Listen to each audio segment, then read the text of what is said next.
Franck Ferrand sur Europe 1, au cœur de l'histoire. Il y a 60 ans, à Dien Bien Phu, l'élite de l'armée française se retrouvait piégée dans la cuvette de Dien Bien Phu. Pour l'occasion, le Figaro Histoire, dans son numéro de décembre et janvier, consacre un grand dossier à cet événement tragique. Franck Ferrand l'a parcouru. Bonjour Franck. Bonjour Céline, bonjour à tous. Je l'ai parcouru, je l'ai même lu avec passion, car il est remarquablement conçu, ce dossier Dien Bien Phu. Je vous propose d'abord de vous rafraîchir un peu la mémoire, après quoi je recevrai Michel de Gégère, le directeur de la rédaction du Figaro Histoire, et notre historien militaire attitré, préféré, Patrick de Gmelin. Et pendant toute cette semaine, vous consacrerez la rubrique Retour aux origines, aux traditions de Noël. Oui, je pense que cette saison, non? Alors pour commencer, aujourd'hui, je vais répondre à la question de François sur les origines du sapin de Noël et de la crèche. Il faut commencer par les incontournables. Vous savez que même à Dien Bien Phu, il y avait des sapins de Noël.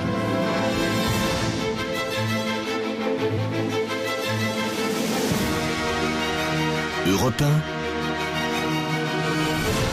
au cœur de l'histoire. Franck Ferrand.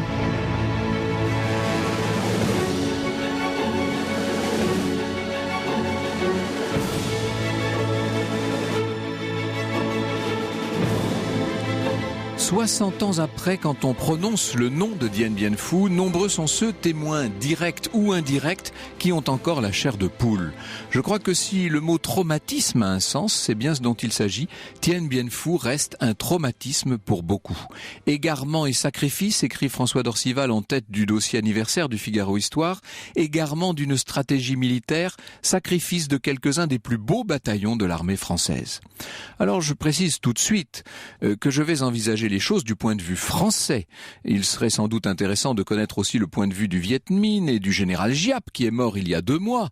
Mais j'aimerais mettre en avant un témoignage capital sur Dien Bien Phu, celui de la seule femme qui se soit retrouvée piégée dans la fameuse cuvette, à savoir la convoyeuse de l'air Geneviève de Galard, que j'avais eu la chance de recevoir à ce même micro, il y a exactement 10 ans. Vous voyez, j'en bafouille. Avant d'entrer dans le détail d'une situation terrible, laissez-moi peut-être vous rappeler le contexte de tout cela. Nous sommes donc en 1953, autant dire au lendemain de la Seconde Guerre mondiale. La France a subi le choc épouvantable de la défaite et de l'occupation qu'elle essaie de diluer dans le souvenir exalté de la résistance, de la victoire alliée et de la libération.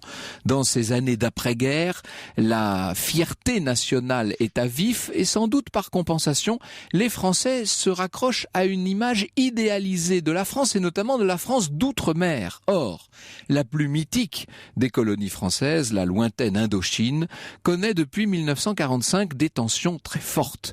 La vague d'indépendantisme qui atteint à cette époque, on peut dire, l'ensemble des empires coloniaux, ça n'est pas réservé à la France, bien entendu, cette vague prend en Extrême-Orient un tour dramatique. Ce qu'il ne faut pas oublier, c'est qu'en 1945, l'autorité de Paris a été sapée à Hanoï et à Saïgon par les Japonais, ce qui a favorisé les déclarations d'indépendance de différents peuples indochinois. Les communistes locaux en ont profité pour prendre le pouvoir avec la bénédiction de l'Union soviétique. Or, en décembre 1946, après l'échec des conférences de conciliation et le bombardement de Haïphong par les Français, le leader révolutionnaire Ho Chi Minh décide de relancer les hostilités contre la présence française qui vient d'être rétablie sous l'égide du général Leclerc. Au début de la décennie 50, le conflit prend une dimension internationale parce que la Chine communiste se met à aider Ho Chi Minh sur fond de guerre de Corée, qu'il ne faut pas oublier bien entendu. Du point de vue militaire, les généraux Delattre puis Salan sont parvenus à pacifier le delta du Mékong. Salan notamment est un amoureux de l'Indochine française, seulement ce qu'il faut bien dire, c'est qu'à Paris, le gouvernement, ou plus exactement les gouvernements successifs de la 4e République, ont déjà fait leur deuil de l'empire colonial. Eux ne cherchent plus qu'à négocier avec les Indochinois, qu'on va bientôt appeler les Vietnamiens, et du coup, ils auraient plutôt tendance à se méfier de l'état-major militaire. Vous voyez un peu l'ambiance, si je puis dire. C'est dans cette optique que le président du Conseil, René Mayer, nomme au commandement général un grand patron qui est connu pour son espèce de froideur imperturbable, le général Navarre. Navarre a bien compris qu'on ne lui demande pas en Indochine d'aller gagner une guerre, simplement de placer la France dans la meilleure position possible en vue d'une sortie honorable, comme diraient les diplomates.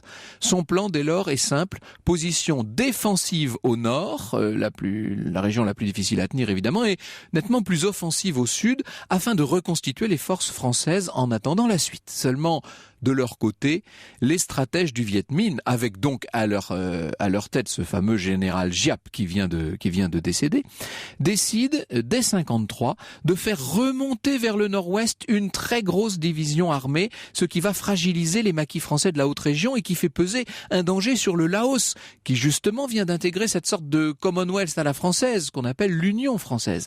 Navarre est donc forcé de réagir, d'où cette idée de l'opération Castor, qui vise à créer un vaste camp retranché en pays thaï, à la frontière laotienne, au cœur d'une région cruciale pour l'accès au Laos. Ce sera, vous l'avez compris, Dien Bien Phu. Alors, disons-le, stratégiquement, c'est un choix qui à l'époque a l'air tout à fait normal et même évident. C'est le général Salan qui, face à un ennemi insaisissable, avait mis au point cette espèce de système des camps retranchés aéroterrestres dont le but était de fixer l'adversaire et de le neutraliser plus ou moins. C'est en tout cas ce qui avait très bien réussi à Nassan. Sauf que cette fois, on observe tout de suite une divergence entre la conception du général Navarre, qui reste une conception purement défensive, vous l'aurez compris, et celle nettement plus offensive du commandant de la région, le général Cogny, surnommé le baron du Delta, ou par certains Coco la sirène, à cause des sirènes hurlantes qu'il faisait mugir autour de sa voiture quand il était en déplacement. Surtout, et ça c'est l'essentiel, l'installation des Français à Dien Bien Phu repose sur des analyses erronées de la part des services de renseignement, ce qu'on appelle le deuxième bureau. À en croire les agents français, le Viet Minh ne pouvait disposer dans la région de plus de 2 divisions, ni de canons supérieurs à 75 mm, ni de munitions pour plus de 6 ou 7 jours, disons une semaine. Vu de Saïgon, Dien Bien Phu devait donc être un simple ancrage, si vous voulez, et un camp d'importance au départ, d'importance secondaire. Toute l'attention du général Navarre à l'époque est concentrée sur la grande opération Atlante qu'il prépare pour le sud du Vietnam. C'est toujours intéressant de se remettre, encore une fois, dans l'esprit des gens de l'époque. On a oublié tout ce contexte, évidemment, et pourtant c'est fondamental, car en fait, le Viet Minh va faire porter sur Dien Bien Phu son principal effort, avec 4 divisions qui seront constamment renouvelées, 24 canons de 105, des stocks effrayants de munitions acheminés par quelques 700 camions, des camions fournis par les soviétiques, et qui empruntent la route de Langson, remise en état pour l'occasion dans des conditions qui d'ailleurs sont stupéfiantes. Ce qu'ont accompli les soldats Viet Minh à cette époque est tout à fait incroyable. Si tant est qu'on puisse dire soldats d'ailleurs, parce que toute la population s'y mettait. Comme on dirait aujourd'hui, l'état-major français avait tout faux. En vérité, il était en train d'entraîner toute l'élite de l'armée française dans ce qui allait devenir un véritable cauchemar.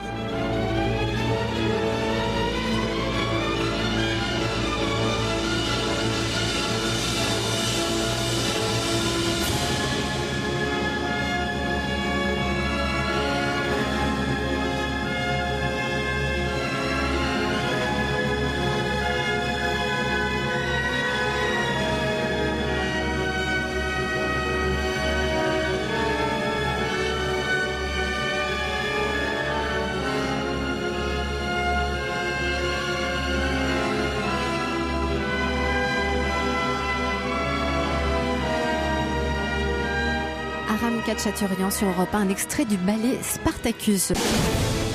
Franck Ferrand, 14h, 15h sur Europe 1. Et nous revenons avec vous, Franck Ferrand, à la bataille de Dien Bien Phu. Oui, alors ce site de Dien Bien Phu, à quoi ressemble-t-il ? C'est une cuvette naturelle qui fait 18 km de long sur 7 de large, donc quand même une vaste plaine, si vous voulez, avec serpentant au milieu un modeste affluent du Mékong qu'on appelle la Nam Yum. Disons-le, ça ressemble quand même à s'y méprendre à un piège, cette histoire. Bien sûr, le site est dégagé au centre et permet l'installation d'une piste d'aviation assez satisfaisante. Quant aux crêtes qui font le tour et que recouvre une végétation tropicale, elles ont l'air comme ça, a priori, d'être trop éloignées pour abriter des positions d'artillerie et surtout trop visibles pour ne pas exposer d'éventuelles batteries à des ripostes massives. Bon, d'accord, admettons. Seulement, les Français n'avaient pas prévu qu'ils allaient se retrouver face à des batteries Viet Minh dissimulées dans des galeries creusées sur les pentes du vallon. Et que les divisions galvanisées par Giap, soutenues par les Chinois, qui à l'époque sont maintenant libérés de la guerre de Corée, équipées, comme je vous l'ai dit, et notamment avec un fort appui soviétique, que toutes ces divisions vont se révéler en fait 10 fois plus puissantes que prévu. Et encore, je dis 10 fois, nous allons Allons voir ce qu'il faut en penser, peut-être davantage. Bref, face aux 12 000 Français maintenant coincés dans cette plaine, ce sont au bas mot quelques 60 000 soldats du Viet Minh qui fourbissent leurs armes. Et ce que je ne vous ai pas dit, c'est qu'aucune voie terrestre ne permet aux Français de ravitailler la cuvette. C'est pour ça qu'on parle de position aéroterrestre. Pire que ça, les 650 km de pont aérien qui relient Dien Bien Phu aux bases d'Hanoï mettent la plupart des avions aux limites de leur rayon d'action. C'est vous dire un peu la marge de manœuvre qu'ont les pilotes. Pour dire les choses encore plus clairement, les soldats d'élite de l'armée française vont bientôt être encerclés, loin de leur base, par une armée surmotivée qui va les pilonner nuit et jour sans limite de moyens. Vous comprenez pourquoi dès le mois de décembre 53, il y a donc 60 ans, la situation se révèle là-bas totalement alarmante. Alors, disons-le clairement, les Français de métropole ne sont pas tellement concernés, a priori, par cette affaire. D'abord, il faut dire que dans l'Hexagone, il fait un froid de gueux en cet hiver 53. Les journaux, et 54, on se le rappelle, les journaux ne parlent que de la CED, la Communauté Européenne de Défense, qui agite à l'époque les esprits. Et puis, par ailleurs, l'affaire Dominici captive l'opinion. Quant aux Parisiens, ils se précipitent au théâtre de la Madeleine pour applaudir Hélène ou La joie de vivre d'André Roussin. Vous comprenez, c'est loin l'Indochine, c'est très loin. Et Dien Bien Phu est tellement coupé du monde. Comment est-ce qu'on devinerait l'enfer que sont en train de vivre au même moment des milliers d'hommes, et je dis des milliers d'hommes, mais je devrais ajouter, et une femme, parce que le moment est venu de vous présenter un peu Geneviève de Galard. Elle a 28 ans à cette époque, avec son sourire engageant et ses beaux yeux bleus, elle fait partie des jeunes filles de bonne famille qui, sous l'égide de la duchesse de Guyancourt, constituent le corps des convoyeuses de l'air.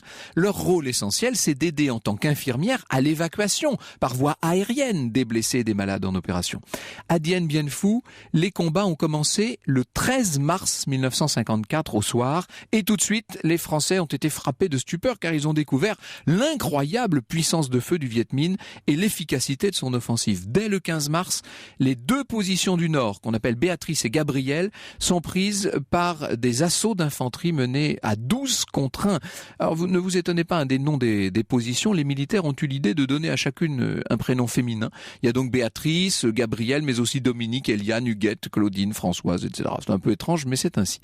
Le 14 et le 16 mars, des avions français larguent en renfort des bataillons parachutistes, dont celui du fameux commandant Bijard, qui finira cette campagne en tant que colonel. Mais ça ne suffit pas à remonter le moral d'un commandement très abattu. On a à l'époque un chef d'état-major qui va tomber en dépression, le commandant de l'artillerie qui se suicide, et j'en passe. C'est à la hargne extraordinaire du lieutenant-colonel Langlais que la défense de Dien Bien Phu doit d'avoir tenu lors de cette première grande offensive Viet Minh. Il n'empêche, pour Giap, l'objectif de la première phase est atteint. Dès le 17 mars, le pont aérien du camp retranché est rompu, ce qui n'empêche pas quelques avions, notamment sanitaires, de tenter leur chance. Et Geneviève de Galard en fait partie. Dès son arrivée en Indochine en janvier 54, son retour en fait, parce qu'elle y était déjà avant, elle effectue des missions à Dien Bien Phu, et le 28 mars, son destin bascule. À ce moment-là, on est un peu dans l'image de ce qui se passait en 14-18, puisque le Viet Minh de son côté fait des tranchées qui s'approchent de plus en plus du dispositif français. Donc on va vers une guerre de position, ou en tout cas, puisqu'on est dans une cuvette, vers une asphyxie assez angoissante. Donc le 24 mars 54, à 6h moins le quart du matin, l'avion de Geneviève de Galard, un Dakota, se pose à Dien Bien Phu. Il se pose dans des conditions extrêmement difficiles. D'ailleurs, il va finir par heurter un ensemble de fils barbelés. Le réservoir d'huile est atteint. L'avion ne peut pas redécoller. Il sera bientôt incendié par les soldats Viet Minh. Et voilà comment Geneviève de Galard se retrouve avec tous ses hommes dans cette cuvette de Dien Bien Phu. Impossible de décoller puisque cet avion est le dernier qui aura atteint Dien Bien Phu. Franck Ferrand, 14h, 15h sur Europe 1. Et nous revenons avec vous, Franck Ferrand, à la bataille de Dien Bien Phu et à Geneviève de Galard. Et oui, alors j'aurais aimé vous parler un peu plus en détail de Geneviève de Galard et de sa mission, mais je vois que les minutes passent. Alors sachez évidemment qu'elle va proposer son aide au médecin commandant Grovin, et elle va apporter à tous ces blessés une sorte de soutien quasiment maternel. Elle sera d'ailleurs nommée légionnaire de première classe d'honneur, et dans son beau livre de souvenirs beaucoup plus tard, elle dira « J'avais alors la certitude d'être considérée comme une des leurs ». Elle a cru pendant un temps qu'elle allait pouvoir repartir, Geneviève de Galard, mais évidemment, il n'y a jamais eu de prochain avion. Or, le 30 mars au soir, Giap en personne lance une deuxième vague d'offensive contre Dominique 1 et 2, Eliane 1 et 4, puis 2. Ce sont quelques 12 000 hommes qui prennent d'assaut les positions françaises, défendues par 2000 soldats à peine. La piste d'aviation là est complètement détruite, donc plus du tout d'espoir d'être ravitaillé ni évacué. Bien sûr, les défenseurs ne restent pas bras croisés face au pilonnage d'artillerie et aux assauts d'infanterie. 3 bataillons parachutistes, notamment commandés par Bijard, vont reprendre Dominique 2 et Eliane 1 d'une manière héroïque avant d'être obligés de s'en retirer. Dit comme ça, vous savez, ça pourrait paraître une péripétie. Il faut jamais perdre de vue la somme de souffrance, d'horreur que ce mot héroïque peut parfois recouvrir. Dans une garnison qui perd entre 100 et 120 hommes par jour, les blessés très nombreux sont conduits jusqu'à l'hôpital souterrain du docteur Grovin pour recevoir tous les soins possibles. De son côté, le général Giap, après s'être attaqué au nord, puis à l'est des lignes françaises, va maintenant faire porter l'effort de ses hommes sur les positions ouest. Ça veut dire 2 jours entiers de combats ultra-violents qui infligent des pertes sévères aux Viet Minh, mais qui ne s'en soldent pas moins par un nouveau repli des Français qui vont devoir abandonner le poste Huguette 7. Du moins, cette résistance extraordinaire a permis de calmer un peu Giap, qui revient à sa tactique première, qui était cette tactique, vous savez, d'encerclement et d'étouffement progressif. Les Français parachutent 2 derniers bataillons parachutistes au-dessus d'une zone de plus en plus étroite, puis, dans une démonstration de solidarité et de camaraderie hors du commun, ce sont quelques 700 volontaires qui seront encore parachutés, alors qu'ils ne sont même pas eux-mêmes parachutistes. Vous savez que pour certains d'entre eux, c'était tout simplement, et même pour nombre d'entre eux, c'était la première fois qu'ils sautaient comme ça dans le vide. Pour autant, l'état-major français manque de moyens pour secourir Dien Bien Phu, de moyens et d'initiatives. Dites-vous par exemple que rien, absolument rien n'a été tenté contre la fameuse route de Lang Son, qui est la route par laquelle le Viet Minh se ravitaille. Ça paraît incroyable, mais c'est ainsi.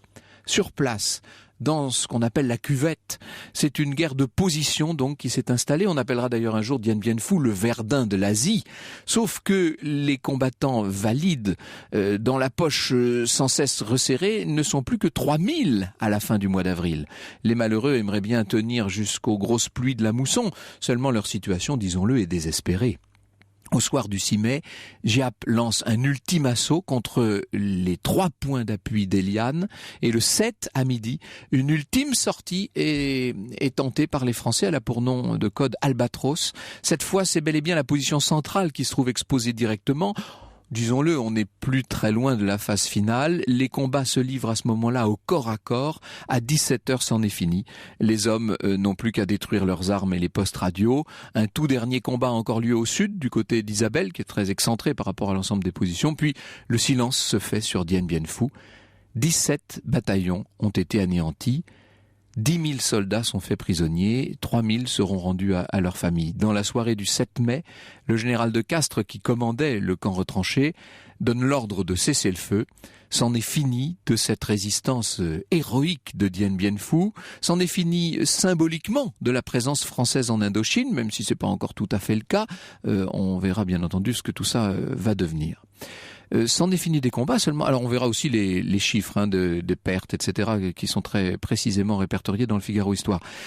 Fini les combats, mais ce n'est pas terminé des souffrances pour tous ces hommes, valides ou non, qui sont faits prisonniers par le Viet Minh et qui prennent le chemin de camps de concentration qui n'auront rien à envier en cruauté à ceux des nazis 10 ans plus tôt. Vous savez, j'ai eu l'occasion d'interviewer beaucoup de ces anciens prisonniers et je peux vous dire que ce qu'ils ont vécu était effroyable. Alors Geneviève de Galard, me direz-vous, eh bien sans doute parce qu'elle est une femme et aussi parce qu'un grand médecin respecté des Vietnamiens est intervenu en sa faveur. Elle a été libérée et là elle découvre stupéfaite qu'elle est devenue une célébrité. Elle découvre sa popularité non seulement en France mais dans tout ce qu'on appelle à l'époque le monde libre. Le 26 juillet 1954, 2 mois après son retour d'Indochine, elle effectue une visite officielle aux États-Unis à l'invitation du Congrès. Alors elle est reçue à la Maison Blanche par le président Eisenhower et surtout New York lui réserve son fameux Ticker Tape Welcome. Vous savez, sur Broadway, des millions de confettis s'abattent sur la limousine décapotable, tandis que les New-Yorkais acclament la petite Française héroïque. Geneviève sourit, bien sûr, mais ses pensées, évidemment, sont auprès de tous ceux qui, à ce moment-là, à ce moment même, sont encore prisonniers du Viet Minh. Dans un instant, avec mes invités Michel de Gégère et Patrick de Gmelin, nous allons revenir sur toute cette affaire de Dien Bien Phu et sur ses conséquences politiques, militaires, on pourrait presque dire morales. Franck Ferrand, 14h, 15h sur Europe 1.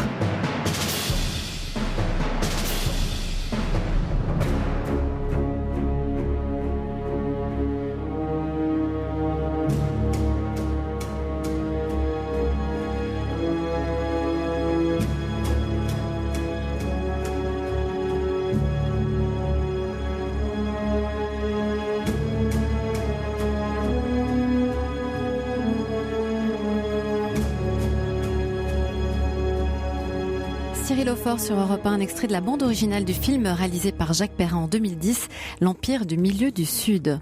Nous parlons cet après-midi dans Au cœur de l'histoire de Dien Bien Phu avec vous, Franck Ferrand, et vos invités, Michel de Gégère, directeur de la rédaction du Figaro Histoire, dont le numéro 11 est consacré à Dien Bien Phu, et Patrick de Gmelin, historien militaire. Il y a en tout cas, cher Michel de Gégère, un très beau dossier sur Dien Bien Phu dans ce numéro 11 du Figaro Histoire, avec toutes sortes d'aspects, c'est-à-dire les prémices, bien entendu, de la bataille, son contexte, l'analyse de la bataille elle-même et des forces en présence, les dimensions géopolitiques, et puis bien sûr tout ce qu'il y a pu y avoir autour de cette bataille. On y parle évidemment de quelqu'un qui ne vous est pas étranger, Patrick de Gmelin, de Pierre Schoendorfer. Bien sûr.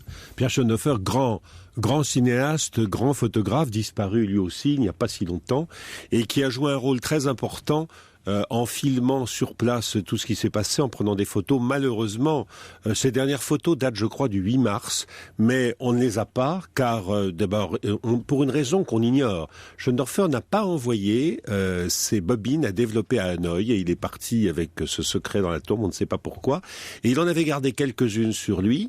Malheureusement, il a été fait prisonnier comme tout le monde, et les Viettes se sont empressés de saisir ces bobines, si bien que les photos de Dien Bien Phu n'existent pratiquement pas.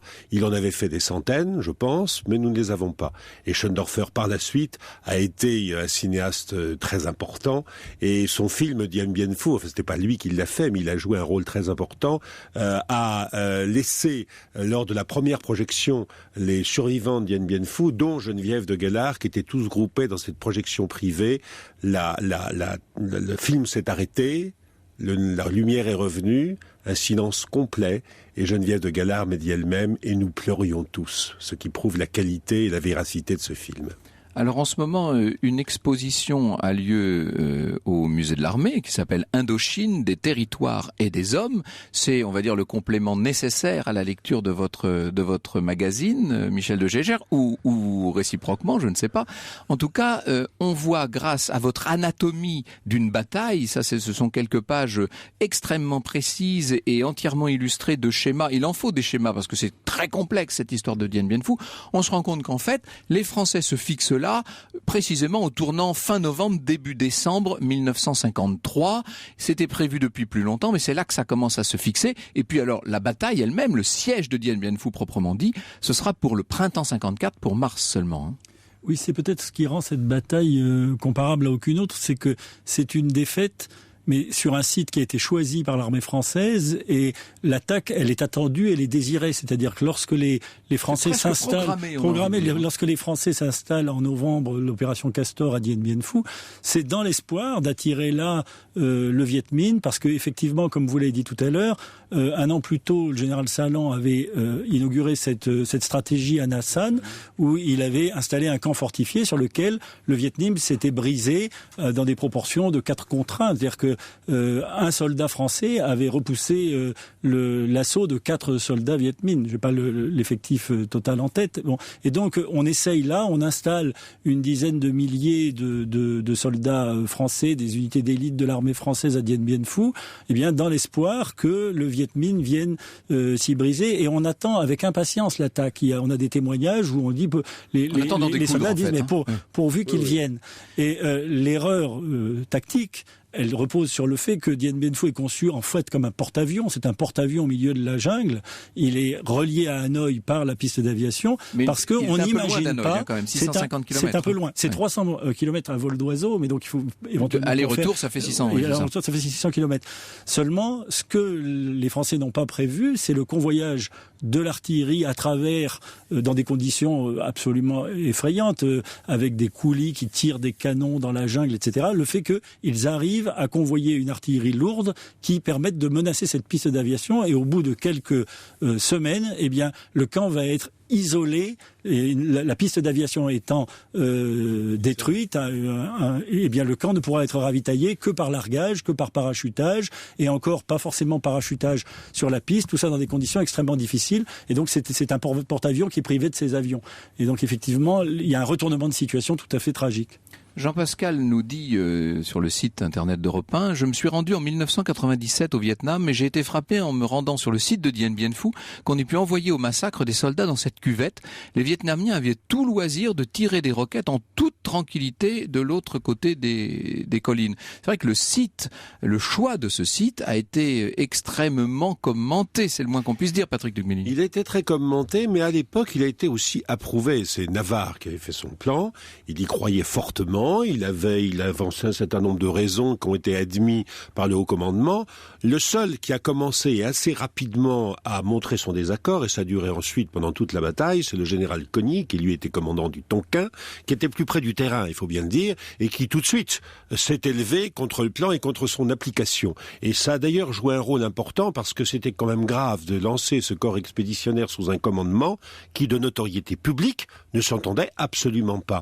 Mais il est vrai que quand on voit cette cuvette, personnellement je n'y suis jamais allé, c'est une cuvette, quelquefois on dit aussi une plaine, disons que c'est une plaine cuvette, et que les collines qui sont tout autour, avec, comme vous le disiez, une végétation très importante, on allait dire que c'est presque comme dans un mauvais film pour nous, au moment où les canons tirent, on soulève les feuillages qui se feront office de camouflage, les coulis tirent les canons de 105 qui viennent tirer contre les Français, qui lancent des roquettes, et après ça, on les fait rentrer dans les galeries.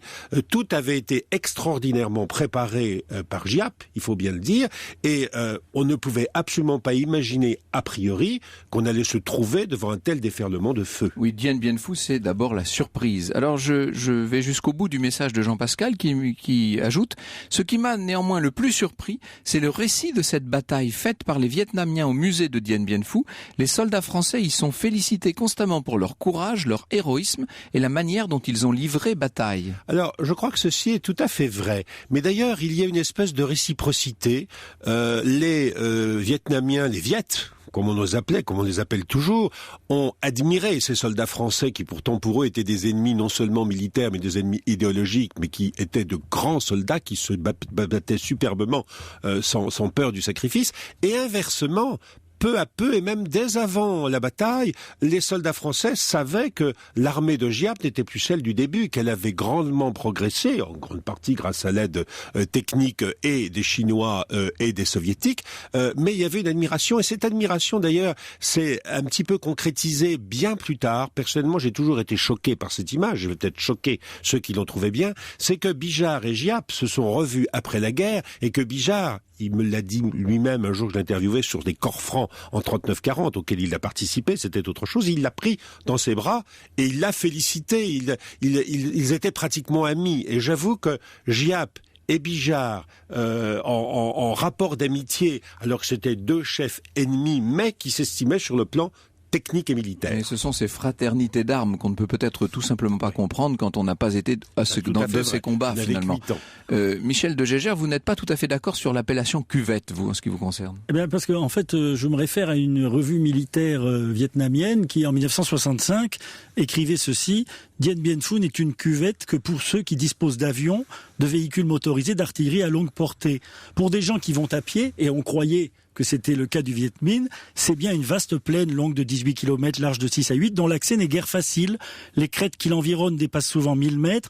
Comment amener par-dessus les cimes canons et vivres? Comment faire dévaler les vagues d'assaut sur des pentes intérieures et progresser ensuite en terrain plat sans se faire décimer par les grosses pièces et les avions de l'adversaire confortablement installés dans la plaine? Ça, c'est la vue qu'avait le commandement français avant le début de l'opération. Et encore une fois, Dien Bien Phu est devenu une cuvette à partir du moment où la piste d'aviation a été inutilisable. Et ça change tout. Et donc l'erreur tactique, c'est l'erreur d'avoir pensé que le Viet Minh ne pourrait pas acheminé d'artillerie lourde. Et c'est ça qui a changé complètement la phase de la bataille. Et c'est pour ça que 3 jours après le début de la bataille, le colonel Pirotte, qui avait garanti qu'il était impossible d'amener une artillerie lourde sur les crêtes autour de Dien Bien Phu, s'est suicidé, parce que c'est son erreur qui est à l'origine quand même du retournement militaire de la situation. Oui, ça c'est une erreur d'appréciation. Ce qui est intéressant, c'est la façon dont vous parlez de Dien Bien Phu. Je me rends compte que ce sujet est en train d'entrer dans l'histoire, en quelque sorte. Pour l'avoir beaucoup étudié il y a 20 et quelques années, on était encore dans quelque chose qui touchait presque à l'actualité d'une certaine manière. Et pour le 50e anniversaire, il y a 10 ans, et Bijard et Giap étaient encore de ce monde. Tous les deux, de nos jours, ont disparu et on est en train peu à peu d'entrer dans un sujet d'histoire. Alors, ce sujet d'histoire, nous allons le contextualiser, comme on dit, c'est-à-dire qu'on va essayer de voir comment on en est arrivé là, pour quelles raisons et surtout quelles ont été les conséquences de Dien Bien Phu. Franck Ferrand, 14h, 15h sur Europe 1. Et nous sommes au cœur de l'histoire cet après-midi de Dien Bien Phu avec vous, Franck Ferrand, et vos invités, Michel de Gégère, directeur de la rédaction du Figaro Histoire, qui consacre un dossier à Dien Bien Phu dans le numéro 11 qui est actuellement en kiosque, et puis Patrick de Gmelin, historien militaire. Alors, je voulais vous demander, Michel de Gégère, dans quel contexte tout ça intervient? Parce que je l'ai dit en quelques mots tout à l'heure dans le récit, mais je pense qu'on ne comprendrait rien à Dien Bien Phu, en particulier d'une façon plus générale à ses opérations en Indochine, si l'on ne comprend pas ce qui est en train de se mettre en place, c'est-à-dire cette espèce de guerre froide. C'est l'affrontement total entre l'Est et l'Ouest, déjà. Et alors ça pèse énormément sur Dien Bien Phu, parce qu'en France d'abord, on trouve que cette guerre lointaine coûte cher. Le slogan qui circule, c'est que cette guerre coûte 1 milliard par jour. Alors bien sûr, les Américains... Ça nous rappelle d'autres périodes. Dans le cadre du conflit Est-Ouest, de la guerre froide, les Américains aident à ce financement, mais en même temps, les Américains voudraient intervenir, voudraient prendre le commandement, puisqu'ils les financent, voudraient prendre le commandement des opérations. Et les gouvernements français qui se succèdent voudraient avoir l'argent, mais voudraient garder quand même la maîtrise des choses. Ça donne un commandement un petit peu flou, et c'est cela qui débouche d'ailleurs sur le rappel de Salan, puisqu'on estime que Salan est trop défensif et que les Américains voudraient des succès rapides parce qu'ils veulent bien financer, mais ils ne veulent pas financer à fond perdu, d'autant que l'Amérique est proche de la banqueroute. Elle trouve que son effort de guerre, d'après-guerre, l'effort qu'elle consent à la défense de l'Europe, l'effort qu'elle consent au containment des Américains, lui coûte trop cher. Elle voudrait que l'Europe mette en place la communauté européenne de défense. On est dans ces années-là, et dans le cadre de la mise en place de la CED, tout le monde souhaite aussi que les Français rapatrient une grande partie de leurs troupes en Europe, parce que nous sommes en 1952-53, c'est-à-dire assez peu de temps après la Deuxième Guerre mondiale, et l'idée de réarmer l'Allemagne sans avoir en contrepartie une armée française très puissante en Europe, fait peur. Et donc pour toutes ces raisons-là, les Américains souhaitent une victoire rapide, alors que Salan, lui, a une stratégie défensive d'usure. Et c'est pour ça qu'on le remplace par le général Navarre, mais le caractère extraordinaire, c'est que le général Navarre, on ne va pas lui donner les moyens de cette offensive, on va lui refuser le budget, il va présenter un plan qui sera ensuite qui va présenter en secret au gouvernement, qui se retrouvera dans France Observateur, dans la presse 15 jours plus tard, et en revanche, on ne lui donnera pas les renforts, on ne lui demandera pas les crédits qu'il demande. Et donc Dien Bien Phu s'inscrit dans ce contexte, c'est-à-dire que c'est un petit peu une demi-mesure, un plan de compromis. Le Viet Minh progresse vers le Laos, on vient de garantir la sécurité du Laos dans le cadre de l'association au sein de la communauté française, etc. Donc il faut protéger le Laos. En même temps, le plan de Navarre, comme vous l'avez dit, c'est plutôt au sud. Et donc on n'est pas dans une situation où on décide souverainement ce qu'on veut faire. On fait le choix entre de mauvaises solutions et on arbitre pour cette solution Dien Bien Phu qui va se révéler être la plus mauvaise. C'est l'importance considérable de l'appui chinois et accessoirement soviétique. C'est-à-dire qu'en fait, les deux grandes puissances communistes qui sont là aux portes du Vietnam vont aider, bien entendu, Ho Chi Minh et le général Giap. Ça, c'est fondamental. Un rôle très important. D'ailleurs, il y a auprès de Giap des conseillers soviétiques et chinois qui jouent un rôle important, des conseillers militaires, et puis il y a toute la logistique qui est... On a peut-être les vélos d'origine française et qui ont été modifiés pour porter tout ce qu'ils ont porté. D'ailleurs, ces vélos, on les a appelés, je crois, les taxis de la Marne de Dien Bien Phu, mais il y a tous les camions qui sont des camions soviétiques. Les armes, les uniformes... 700 camions qui font la navette fête en permanence. Alors on a mis en avant les vélos, mais il y a effectivement les camions, et puis il y a tout, il y a les uniformes, il y a la munition.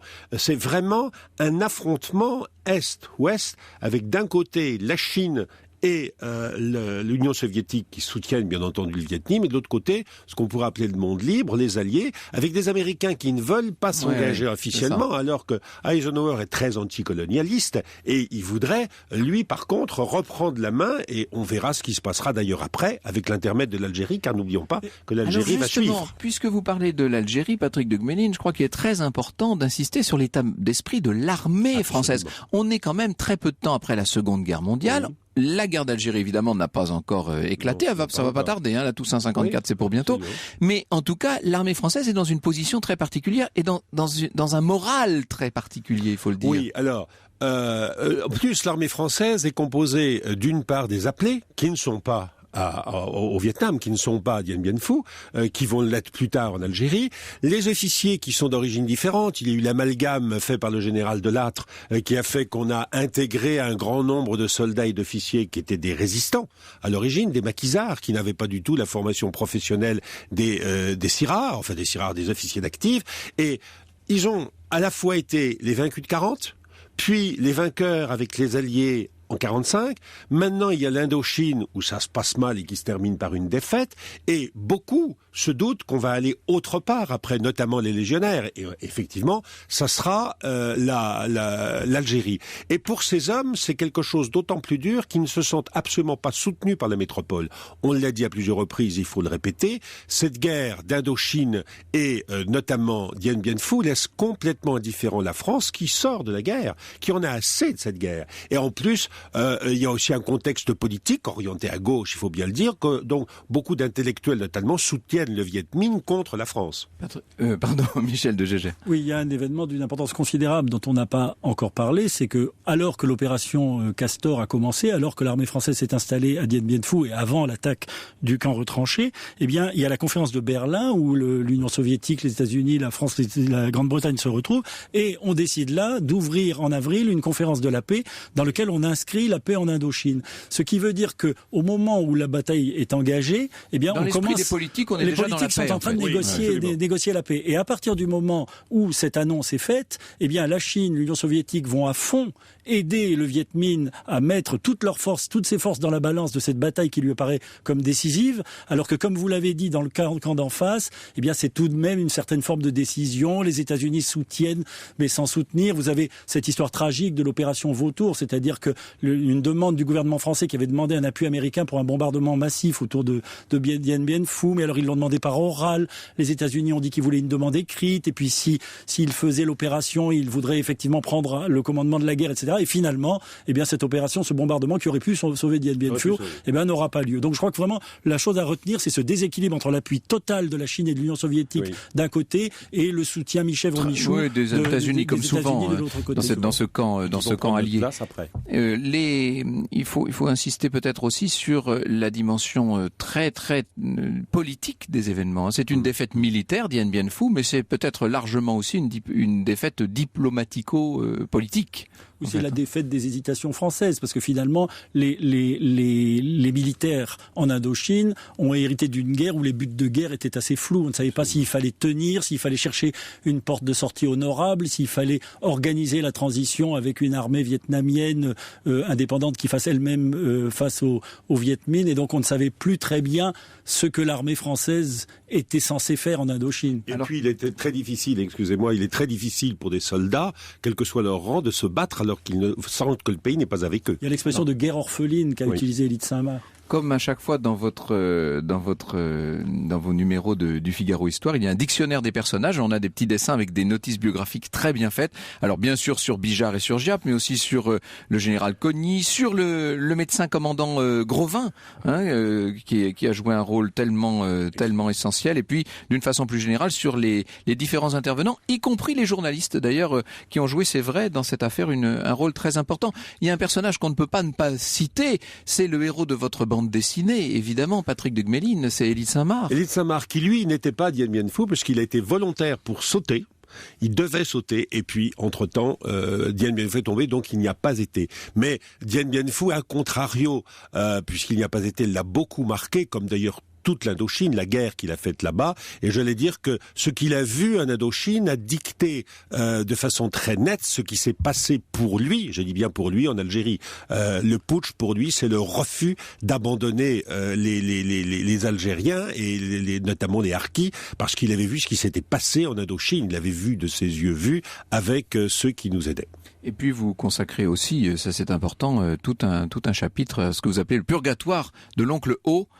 Ça c'est le sort fait aux prisonniers. Terrible sort. Parce que Patrick de Gmelin parlait il y a un instant de la fraternisation entre Bijar et Diap, mais je crois qu'il y a un certain nombre d'anciens combattants pour qui cette fraternisation n'est pas légitime. Absolument. Compte tenu du fait que les 2/3 des prisonniers ne sont pas revenus. Merci beaucoup à tous les deux. Je renvoie tout le monde donc à ce numéro du Figaro Histoire et puis à l'exposition du musée de l'Armée.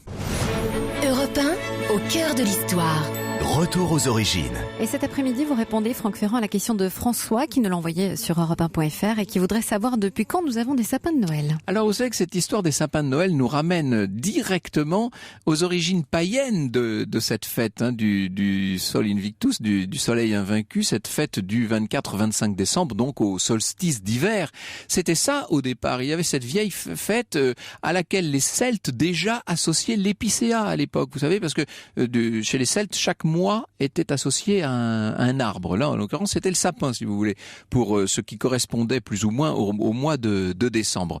Donc, au moment où l'on va installer, au IVe siècle, on va instaurer la célébration du Christ le 25 décembre, là, cette nativité, eh bien, évidemment, il y a encore tous ces souvenirs d'anciennes pratiques. Alors, l'arbre de Noël, au sens propre, une légende voudrait que ce soit Saint Boniface, qui, pour convertir les Germains, aurait utilisé les chênes déjà autrefois, l'arbre qu'on coupait pour certaines célébrations.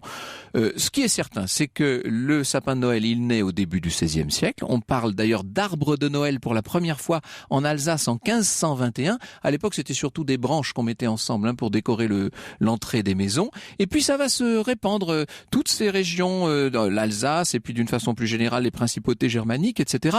Le premier sapin de Noël fait son entrée à la cour de France à Versailles en 1738. Il arrive avec Marie Ledzinska, avec l'épouse de Louis XV qui était d'origine polonaise. Et puis on verra ensuite arriver alors une déferlante de sapins de Noël au moment de l'occupation prussienne de 1870. Ça aurait dû nous dégoûter à tout jamais, mais pas du tout, parce qu'on a dû trouver tout simplement que c'était très beau, très lumineux, très chaleureux ces sapins de Noël.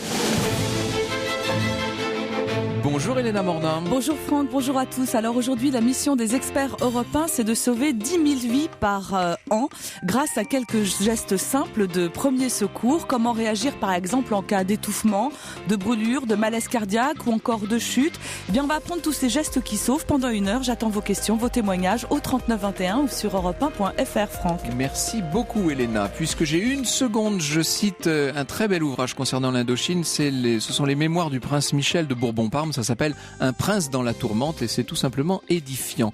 Et sur ces bonnes paroles, je vous dis à demain Céline. À demain Franck. Franck Ferrand sur Europe 1, au cœur de l'histoire. Cœur de l'histoire. Cœur de l'histoire. Cœur de l'histoire. Cœur de l'histoire. Cœur de l'histoire. Cœur de l'histoire. Cœur de l'histoire. Cœur de l'histoire.